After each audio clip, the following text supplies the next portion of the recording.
Hello everybody, my name is Elena. Welcome back to my YouTube channel. I cannot believe that we're doing this already, but I'm here today to talk about all the best books that I've read so far this year, the worst books, maybe new fictional crushes, beautiful books that I've bought this year, and yeah, we're doing the mid-year book freakout tag. I don't want to talk about the fact that time is moving like this. Okay, let's not talk about it. I will go insane. I also unintentionally matched my little notebook where I've written down all of the questions and the answers and the books that we're going to talk about. So that's a big slay on my part.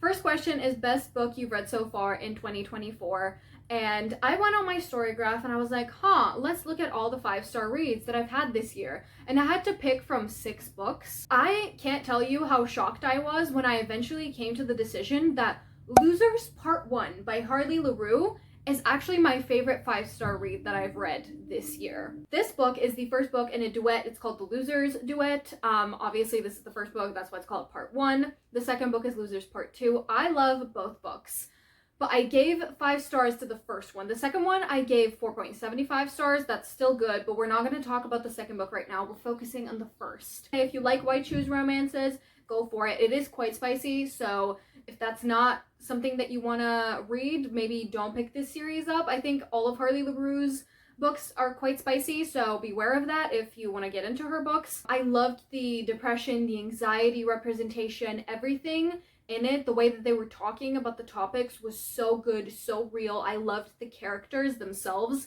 which is ironic because I don't remember their names, but listen, I really liked all the characters. They were really deep. If you want to listen to me talk more in depth about this book, you should probably watch my January wrap-up. I'm pretty sure I'm more coherent in that video, but just for now, that is my favorite book that I've read so far this year. For best sequel that I've read in 2024, I picked 2 books because one of them, you have to read the whole series in order to read the book, and the other one is an interconnected standalone. But the first book is Nobody Like Us by Kristen Becker-Ritchie. It's the last book in the Like Us series. If you don't know, if you've been on this channel before, you will know, but in case you don't, Like Us is the sequel series to the Calloway Sisters series. The Like Us series is right there. That's my favorite book. I'm matching it. It's the last book in the Like Us series. You have to read all the other books to read that one. It's also the last book in Luna and Donnelly's little trilogy of books, and I think it wraps up the series beautifully. I didn't give it 5 stars, but that's not a surprise because I think I only gave 5 stars to Maximoff and Pharaoh's books, which are like the first couple of books, but like all the other ones are still really good and I adore the characters. I'm just trying to say it's not a shock to me that I didn't rate it 5 stars, but I did rate it 4.75 stars. I felt like it wrapped up the series perfectly. The characters all came together, and maybe there was just like a tiny bit missing. I think the book was maybe a bit longer than it should have been, but I still really liked it. I love the sequel series, and I like how it set up the new series that Kristen Becker-Ritchie are gonna write, which is like the Cobalt series. Oh, what was it called? It doesn't matter. That's not what this video is about, but the Cobalt Empire series. That's what it's called. But yeah, I really loved this as a sequel technically, but also as like the end of a series. And then the interconnected standalone, which basically just means you don't have to read the book that's before this. That is technically the first book in the series. I'm talking about The Right Move by Liz Tomford. I read this year and I really liked it. I gave it 5 stars. It's one of the 6 5-stars that I've given this year so far. I just love Ryan Shea. Okay, we will talk about him more later in one of the questions, but I really liked this book. I loved the banter. I loved the characters. I loved the quiet love. I loved the quotes. I love the way Liz Tomford writes. So if you want to read this book, this is the second book in the Windy City series, and if you don't want to read Mile High, which I actually encourage you to do because I gave that 4.75 stars. I adore that book as well. But this one is better. If you really want to read this book, because I know a lot of people talk about it, you can read this without reading that one, okay? And if you like it, you can go back. I don't really think it's going to spoil that much of the first book, so you can go ahead and read this by itself if you want to. It's a phenomenal book. The next question is new release you haven't read yet but want to. And I had to think long and hard about this because I was like, I think I've read almost all of the new releases that I was interested in, except for one. And I actually coincidentally also matched that cover. Listen, it's a green kind of day today. I'm talking about Tessa Bailey's new release. It came out in February. It's called Fangirl Down. I love Tessa Bailey, okay? A lot of her books are hit or miss for me, but It Happened One Summer is one of my favorite romances of all time, and I will continue to pick up her books and read them because I love her writing. I love how ridiculous her storylines are. I love how funny they are. I love the rom-com vibes.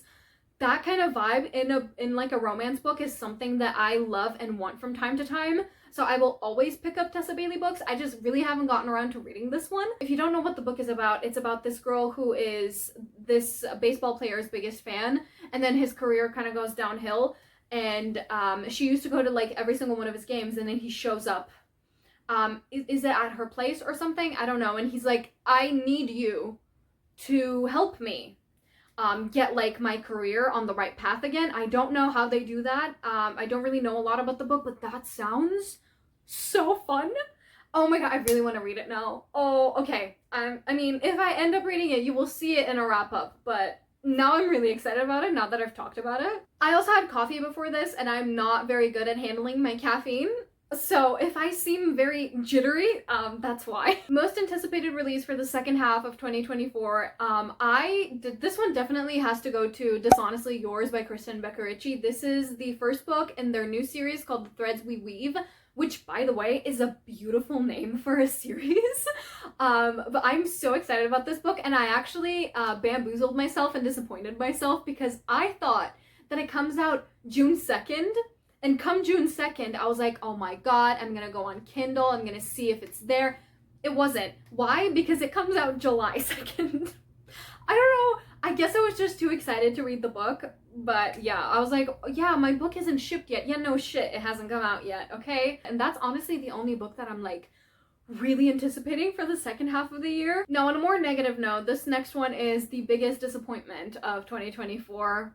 This one came to me immediately when I read this question, and it's kind of ridiculous that it's this book because I didn't even rate it like that low of a rating. I gave it 3.75 stars, but considering the fact that I gave the first two books in this series 5 stars, I immediately thought the third one would be 5 stars as well. So imagine my disappointment when I picked up The Blood Trader by Lynette Noni, which is the last book in the Prison Healer trilogy, and I gave it 3.75 stars.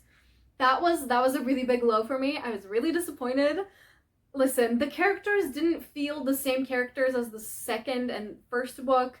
The plot twists weren't really there. I mean, they were kind of at the end. It just, something felt off about the third book. And usually the first two books start off really kind of slow, which I don't mind at all. And I actually think it helped the first two books get the 5 stars because everything paid off at the end. This third one started off really quickly, and there wasn't a lot of build-up, even for like a last book in a series, so I don't know. It's still a good book. I still highly recommend this series. And I think if you just lower your expectations a little bit for the third book, you will absolutely have an amazing time because it's in no way a bad book. I just really thought it would be 5 stars and then it wasn't. For best surprise of 2024, it definitely has to go with God of Wrath by Rena Kent. I decided to get into Rena Kent this year. Don't ask me why. I was mostly hate reading the books, but this one, I gave it 4 stars. And that's not like the highest rating, but like for a Rena Kent book that I thought I would hate, yeah, no, I love that book. My most controversial crush is Jeremy Volkov, so I mean, was it really a surprise that I liked this book? Kind of, yeah, because usually if I like a character in Rena Kent's books, when their book comes along, I'm like, I know I'm gonna hate you now. But this one was good. I liked him before, and I liked him in the book, and I loved Cecily, and she's a psychology student, so I was like, oh my god, twin, where have you been? Yeah, so I just really enjoyed the book, okay? It was a fun time. Was it like the best written thing in the world? No, absolutely not. But was it fun? Absolutely. I'm not saying it's a good book. I'm saying I enjoyed it. This next question was kind of hard because it's your new favorite author, and I don't actually know if I have a new favorite author. I think I'm just reading books from authors I already love, but if I had to pick one, it would be Liz Tomford because I loved this book and I loved the first book. I haven't continued the series yet, but I do really like her. She's definitely, I don't think she's like a favorite author of mine, but she's definitely an author that I'm going to keep an eye out for because I really like the way that she writes and I really like her characters. So I will definitely be picking other books up when she eventually releases them. For newest fictional crush, I actually put in 2, but now that I've talked about God of Wrath, I'm going to put in 3 characters.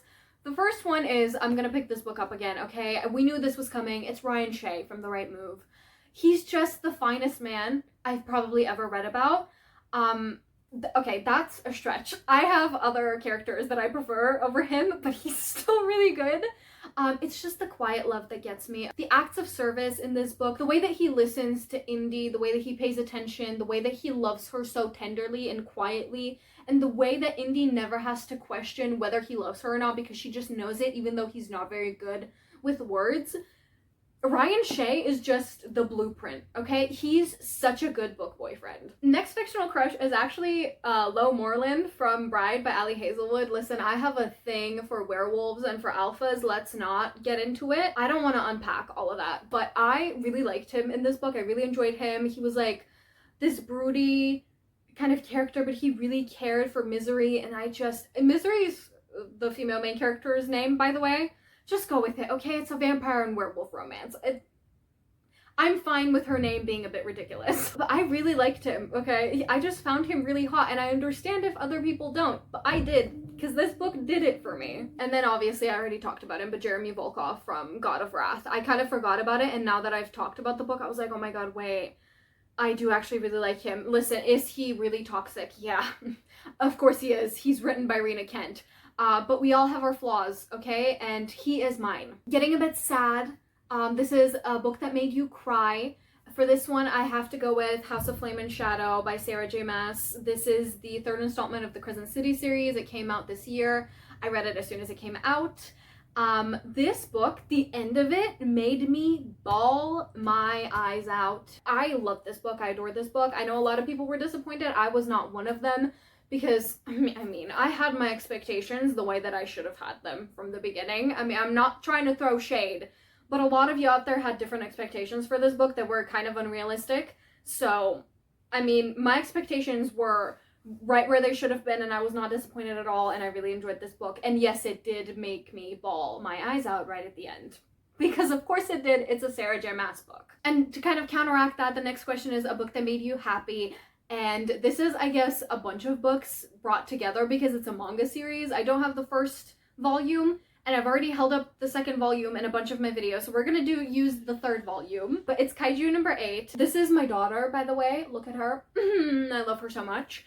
This is a very good manga series set in the present world, but it's kind of dystopian because it's set in the future, but it is this world. It's present, like there's still cars and phones and stuff like that. Like the technology isn't that far advanced, but it is really advanced. And there's these like monsters called kaijus that like show up, and especially in Japan, and they have this kind of, I don't want to say a military force, but I guess they kind of are. They kind of eradicate them and stuff like that. The way that I describe this series is if you take Attack on Titan for the protecting the people from like something evil, if you take that aspect of it, and if you take the modern day aspect of JJK and you put them together, you would get this series. And I highly recommend you pick it up because I think it blends the kind of the drama and kind of the horror and gory part of it with humor a lot. And I say horror very loosely because I'm a pussy. I don't read horror or thriller. It blends everything in with comedy so well. It's a really funny series.